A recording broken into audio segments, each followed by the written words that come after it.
Okay, there we go. Now we're recording. So today we're going to begin looking at the largest disability category that's identified under IDEA and is the largest disability category regardless of the whole aspect of learning.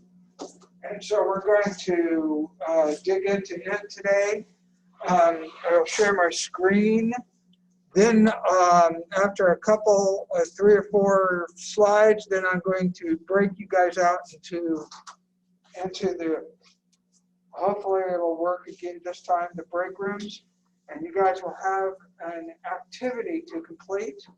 When you complete the activity, we'll come back as a large group and you guys will need to share what you learned about learning disabilities during that activity. So that's all we're doing today.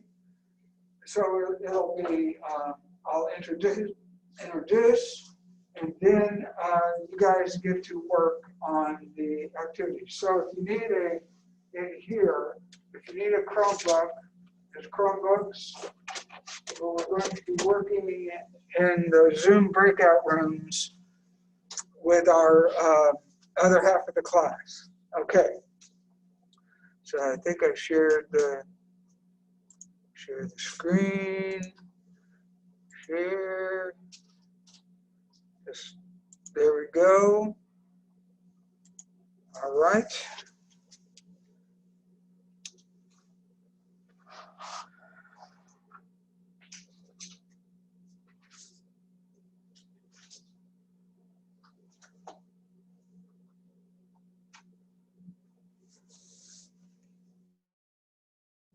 All right, so let me get my little clicker going to see if,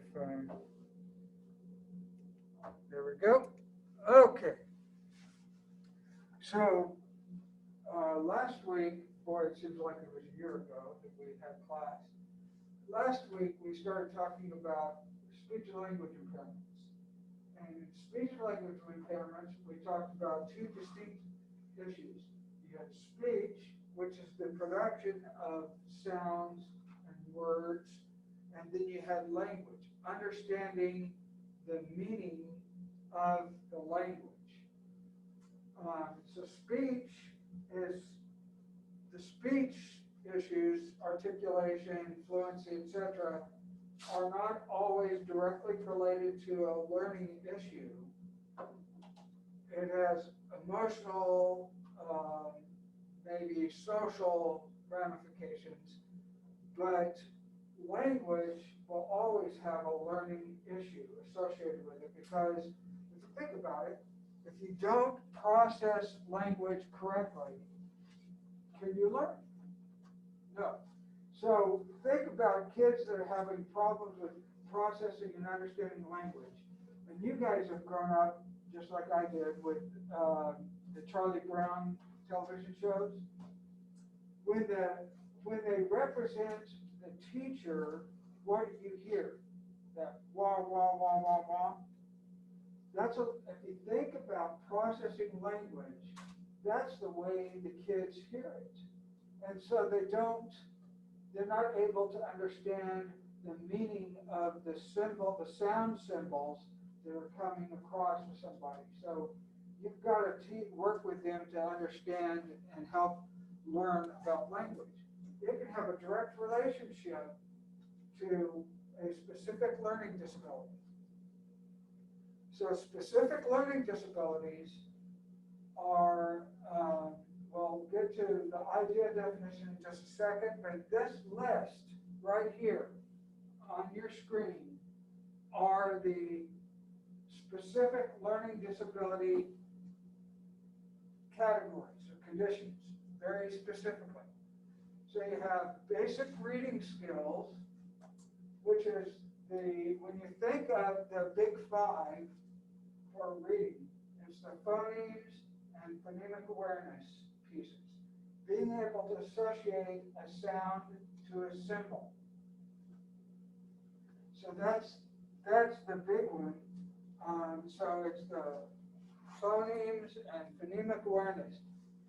Phonemes are the small little sounds that each symbol makes, or the sound that is made in a language. And phonemic awareness is being able to identify the sounds that are associated with the visual symbol. So, which leads us to think about. We're going to get into dyslexia a little bit. When you've heard of dyslexia, there's a myth running around that it's a visual problem. Correct? When people see reversals or letters backwards, that's not dyslexia at all. In fact, all children have some kind of reversal issue going on. They'll reverse letters one way or the other, whatever. That's a completely different thing. That's not dyslexia at all. Dyslexia is a sound-symbol relationship problem. What it is they do not have fluency over looking at a visual symbol and being able to associate a sound to it. That is dyslexia. So that's important. There are related disorders that go with dyslexia, like dysgraphia, dysphagia, different things like that, but not the reversals in that necessarily. So that basic reading skills is being able to associate the sounds to the symbol, and then you have reading comprehension, which is being able to read something and understand the meaning of that. That's the vocabulary piece of the big five. Reading fluency is in and of itself one of the big five of reading. So you have phonemic awareness, phonics, reading vocabulary, reading fluency, and then I believe it's prosody, being able to understand emotion of the language. Those are for the big five in reading.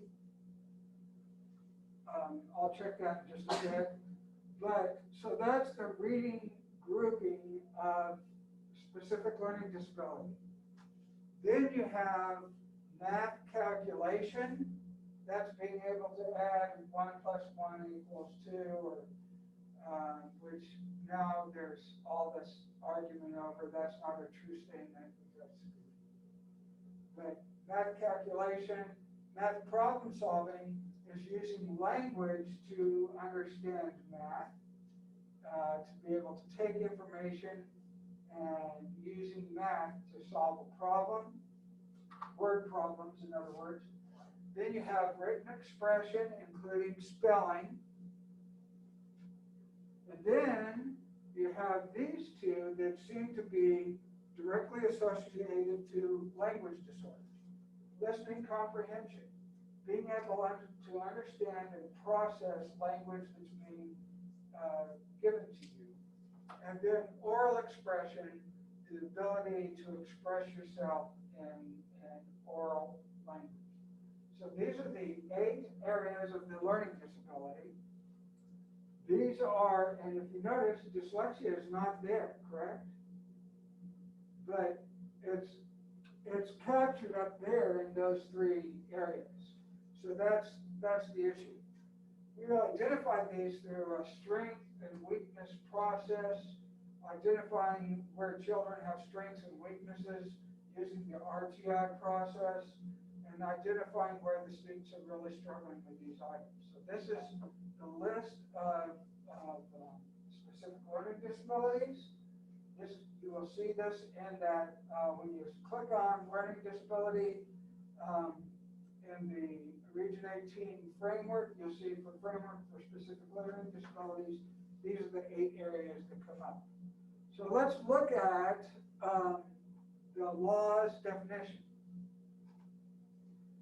So here, what I want you to do is to read this to yourself, and then, those of you who are here face-to-face, I want you to chat with somebody that is socially appropriately distanced from you about what do you need to know? What else do you need to know in this definition so you can actually be able to work in this area to help kids that are struggling. So read this to yourself, and then let's do this, and let's do 3 minutes. So in 3 minutes, we'll come back and we'll share out what you guys talked about. So read this, identify something, and talk to a socially distanced friend.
Okay, so let's thank your socially distanced neighbors. Thank you very much. And what else are you going to need to know about this definition of the learning disability that doesn't really define everything? What else do you need to know?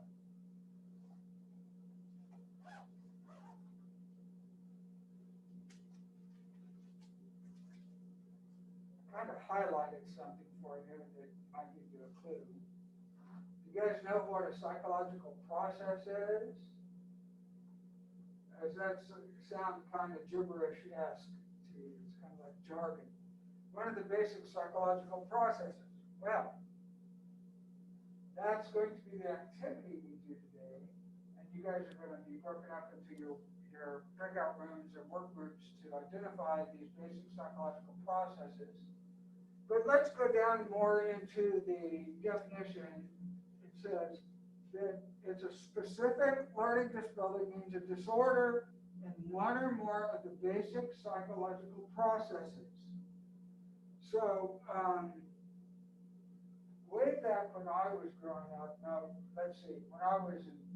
I was in college, after I graduated, during graduate school, I guess, my first graduate school, that's when we started getting desktop computers. And you would always get these, like my first one was a Commodore 64. Boy, that was interesting. And it was so slow that it would take like an hour to process addition, subtraction. So the thing is, that's, when we think about it, that's what's going on. We're making meaning of that information. So if we think about it, like we have input devices in our system, in our body, correct? We have our eyes, our ears, our nose, our mouth, our touch. Those are input devices, correct? And then we have another one that we call proprioceptive. And that is knowing where your body is in space. That's a proprioceptive thing. And kids with learning disabilities have lots of trouble with muscle management and organizing muscles in the correct order. And they have problems with proprioceptive. It's kind of like the puppy dog syndrome, that their feet are too big for their body kind of a thing, and they stumble over their feet. Something jumps up and grabs their feet and they stumble. They don't know where their body is in space. But you do have people that are really good with that. Who are some athletes that, what type of athlete has really good proprioceptive stuff? Think of any? Boxer. Soccer? A boxer. A boxer, yeah, because he has to know where his body's in space so he can connect. That's true. How about a gymnast? You know, when they flip, and then they land on their feet, holy moly. I think I'd land on my head every time. Yeah, because it's all that knowing where your body is in space relative to everything else. So that's another learning style that we use, or not style. See, I fell into the myth. That's another learning process that we can use with kids. But we have input devices through our visual, through our auditory, through our olfactory, through our gustatorial, through our tactile.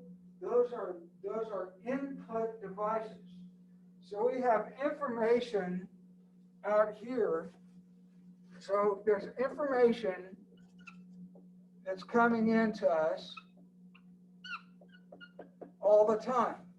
Then we collect this information through these devices, kind of like your computer, and then we say run, which we will call working memory. And you have your working memory, and then it goes in to identify, do I know about this stuff? If I know about this stuff, can I make meaning of this stuff? What does it mean to me, etc.? And working memory then gets from your long-term memory and retrieves the information and brings it back up into working memory. Then it gives you the information to output the device.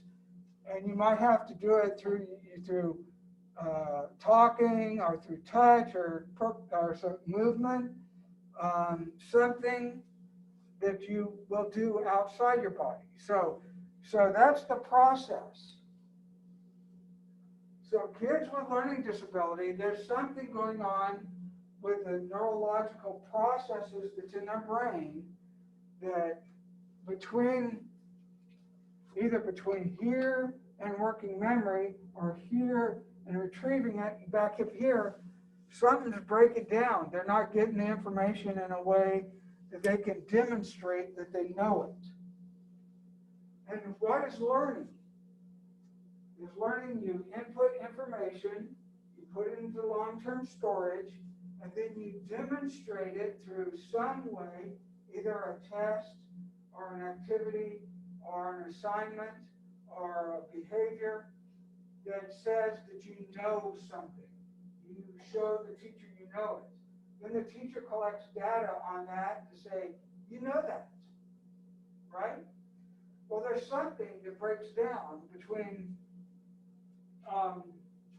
the input and output that we call the processes. So if you have a slow processor like a Commodore 64 processor, then it's going to take a long time to process information. Kids on the autism spectrum, which we'll get to in the next module, they do not process language well at all. In fact, it's very much like the Charlie Brown syndrome, wah, wah, wah, wah, wah. And they don't understand it. And then it's going to take them a long time to process that information correctly. So you're going to have to figure out how to input that information in a way that is efficient for them. These kids have the same kind of problems. A lot of it is organizational. They don't organize processes. They don't sequence things correctly. They don't process things correctly in proper sequence. So for example, if you're going to teach somebody to hit a baseball, you get your feet facing this way, you get the butt up, arm up, and then you teach them that process. That's a muscle process. And eventually you've got to get muscle memory to know that's the right thing to do. It's like riding your bike. If you haven't ridden your bike in a long time, you've all learned how to ride bikes, right? Okay, and it's probably been a long time, but I bet you if you got on a bike today, it might be a little wiggly, but you can ride a bike, right? That's called muscle memory. And your muscles remember that process. So that's a long-term process. But if you don't know how to sequence muscles correctly, like kids with learning disabilities, then they're going to struggle with that. That's why I have dysgraphia, and that's being able to put on paper my thoughts. So it's a muscle memory process that breaks down, gets in the way of my thoughts being able to be transferred to paper. So that was a huge thing. But I have 4 degrees. I was able to overcome it with some kind of, I learned how to cope with it appropriately. But that's where we need to get with our kids. So we need to tell them that's not going to hold them back. We've got to figure out how to get there, right? So we're going to look at the basic psychological processes and what that means. So here is the activity. I'm going to break you up into groups. Let's look at the Google Doc real quick.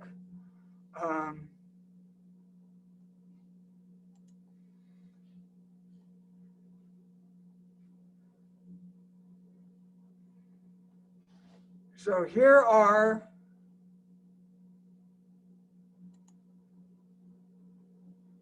I like Chrome. I don't like Internet Explorer. Okay, there we go. Nope, it's not going to let me go there. Okay, so here are the different basic psychological processes. There are other names for them, but there are 12 different basic psychological processes. We have fluid intelligence or fluid reasoning, crystallized intelligence, language use process, general memory and learning, broad retrieval ability, processing speed, cognitive speed, being able to correctly identify things quickly, sensory motor, that's an action output, auditory perception, and phonological processing. So auditory processing, why is it so hard to carry a conversation on with somebody when there's lots of noise out there? It's because you can't hear them, right? And so that's you have that auditory noise creates a barrier for listening. So you've got to focus in on those pieces.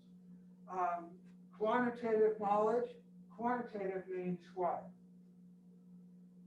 Numbers, right? So this is number knowledge, attention process, and then working memory, which is different than general memory and learning. So I want you to focus in. I'm gonna break you guys up into 4 groups. I'm gonna do that with so what I need you to do now is go ahead and log into Zoom. Hopefully these will all work fine.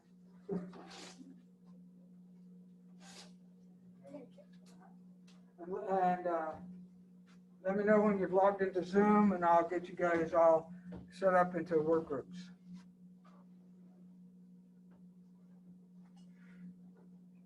And what I'm going to do is I'm going to stop recording this now. There's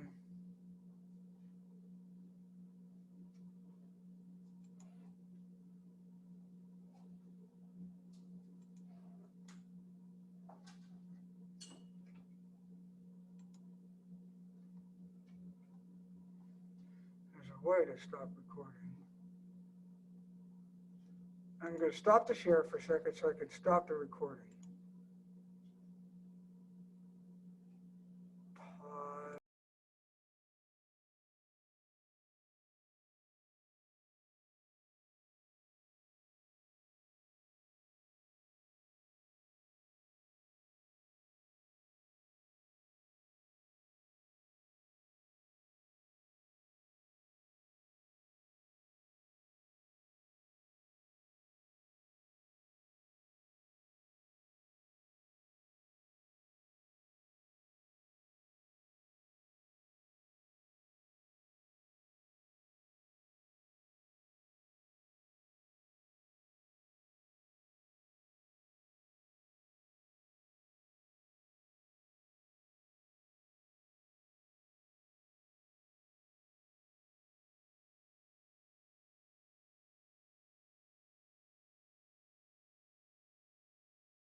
I think you're muted.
We can't hear you on Zoom.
Okay, now can you hear me?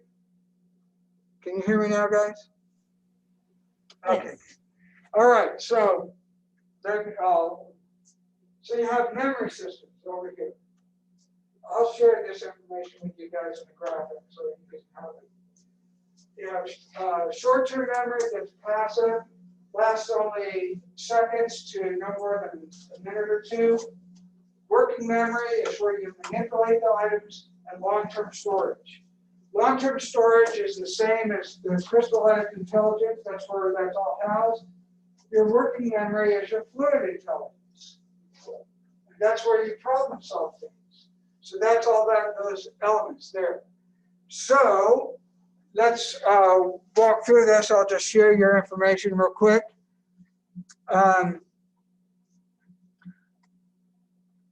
Actually, what I want you to do is I want you to, during, before Thursday, I want you guys to go in and look at the table and read through the table, and then we'll kind of have I'll create a discussion page and we can discuss these things.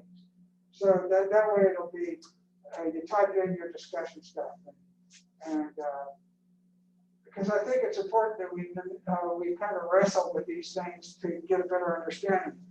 But this is all the stuff that if you look at it, you can see how if a student has a processing problem with one of these areas, what's going to happen? They're not going to learn.